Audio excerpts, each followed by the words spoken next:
अपने देश में एक चीज है जो सर्वाधिक मुफ्त में बांटी जाती है, सलाह के बाद। क्योंकि सलाह बांटना तो पहले से ही पहले नंबर पर है। लेकिन जो दूसरी चीज का मैं जिक्र करने जा रहा हूं, यह भी खूब सारा मुफ्त में बांटा जाता है।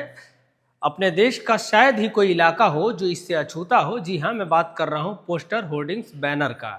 यहाँ आप जिस गांव में, जिस नुक्कड़ में, जिस सड़क से गुजर जाएं, वहाँ आपको एक के बाद एक बड़े होर्डिंग्स, पोस्टर, बैनर देखने को मिल जाते हैं, जिनमें से कुछ व्यावसायिक के अलावा अधिकतर राजनैतिक होते हैं। लेकिन तमिलनाडु में कुछ ऐसे भी गांव हैं जहां इसकी इजाज़त ही नहीं है। मतलब राजनीतिक पार्टी चाह भी ले तो उसे गांव वालों की इजाज़त ही नहीं है। मदुरई के अट्ठावेदु ऐसा ही एक गांव है जहां राजनीतिक विज्ञापन, बैनर, झंडे, पोस्टर या किसी भी तरह का राजनीतिक संदेश लगाने की मनाही है। राजनेता गांव में आते हैं, वोट लेने के लिए अपना राजनीतिक प्रचार करते हैं, लेकिन बस इतना ही। गांव वाले न तो नेताओं का कोई उपहार लेते हैं, न ही मुफ्त की कोई चीज़ लेते हैं, और न ही गांव के भीतर किसी भी तरह का कोई विज्ञापन लगाने की इजाज़त देते हैं, चाहे वह किसी के घर की दीवार हो या सार्वजनिक जगह। एक दुकानदार पी पांडे ने बताया कि राजनीतिक पोस्टर के अलावा हम त्योहार और शादी जैसे धार्मिक और निजी कार्यक्रम में भी पोस्टर लगाने की अनुमति नहीं देते हैं।